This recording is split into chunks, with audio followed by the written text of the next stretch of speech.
Hello friends, welcome to Sivakami garden. இன்றைக்கி நம்ம வந்து அரளி செடியில் எவ்வளோ பூத்துருக்குதுன்னு சொல்லிட்டு பார்த்துருக்குறோம். 5-6 பூ பூத்துருக்குது. நம்ம கத்திரிக்காய் செடியில் வந்து 3 கத்திரிக்காய் வச்சுருக்குது. அந்த கத்திரிக்காய் வந்து இன்னும் நம்ம 2 நாள் பொறுத்து அறுவடை பண்ணிக்கலாம். ஏன்னா இப்போ கொஞ்சம் சின்னதாக இருக்குது இந்த கத்திரிக்காய். செம்பருத்தி செடியில் வந்து நாட்டு செம்பருத்தி வந்து 5 பூ பூத்துருக்குது.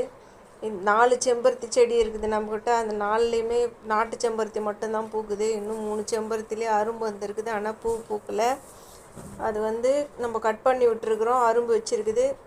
அது நம்ம எப்போ பூக்கும்னு சொல்லிட்டு நம்ம வெயிட் பண்ணின்னு இருக்கிறோம். மஞ்சள் செம்பருத்தி வந்து காற்றுல கொட்டி போயிடுது அரும்பு வச்சு. இந்த ஆரஞ்சு கலர் கனகாமரம் வந்து நம்ம புதுசாக வச்சுருக்குறோம். அதுவும் நல்லா பெருசாகிடுச்சு, நிறைய பூ வருது. அதில் கனகாமரம் பூ வந்து ரெடி ஆகிடுச்சு. நம்ம வந்து இன்றைக்கி அது பறிச்சிடலாம். எல்லாமே பூத்துருச்சு. ரோஸ் செடியில் வந்து 2 ரோஸ் பூத்துருக்குது. இது வந்து நம்ம புது மண் கலவை மாற்றி வச்ச செடி தான். ஜாதி மல்லி செடியிலேருந்து வந்து மண் கலவை கம்மியாக இருக்குதுன்னு சொல்லிவிட்டு நம்ம வேறு புது மண் கலவை ரெடி பண்ணி அதை நம்ம நட்டு இருக்கிறோம். இன்றைக்கி மல்லிகைப்பூ செடியில் வந்து 6-7 மல்லிகைப்பூ செடி இருக்குது நம்மக்கிட்ட. எல்லாத்துலேயுமே அரும்பு வைக்குது, எல்லாமே பூ பூக்குது. அது வந்து இந்த கேனில் 2 செடி ஒன்றா வச்சுட்டு இருக்கிறோம். அதை எடுத்து தனியாக நடணும். நித்திய கல்யாணி வந்து ஒரு 10 பூ கிட்ட பூத்துருக்குது. அதுவும் நம்ம பறிச்சுக்கலாம். இதுலேயே வந்து நம்ம நெல்லிக்காய் மரத்துலேயே இருக்குது அந்த நித்திய கல்யாணி. அதை எடுத்துடலான்னு சொல்லிட்டு பார்க்குறேன் நான். அதில் 2-3 செடி ஒன்றா இருக்குது ஒரே தொட்டியில்.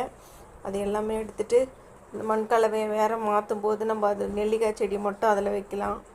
அந்த கனகாமர செடியில் வந்து எல்லாமே நிறைய அரும்பு வச்சுருக்குது. பூத்து இருக்கிற பூ மட்டும் நம்ம இன்றைக்கி பறிச்சிடலாம். சாமந்தி செடியும் அரும்பு வந்து பெருசாக இருக்குது. இன்னும் 2 நாளில் அது பூத்துரும். கரும்பு வந்து கொஞ்சம் பெருசாக இருக்குது. பார்க்கலாம். இன்னும் ஒரு 10 நாளில் நம்ம இந்த கரும்பெல்லாம் எடுத்துகிட்டு இதில் வேறு எதனா செடி நடலாம். இந்த தொட்டியில் ஒரே ஒரு கரும்பு மட்டும் 2 கரும்பு விட்டுட்டு மற்றதெல்லாம் நம்ம எடுத்துடலாம். அவரக்காய் செடி வந்து 1 தான் இருந்தது. அது ஃபுல்லாக இப்போ எல்லாம் மூடிச்சு அவரக்காய் செடியே. இன்றைக்கி நம்ம கார்டனில் இவ்வளோ தான் ஃப்ரெண்ட்ஸ். இந்த வீடியோ பிடிச்சிருந்தா லைக் பண்ணுங்கள், சப்ஸ்கிரைப் பண்ணுங்கள். தேங்க்யூ.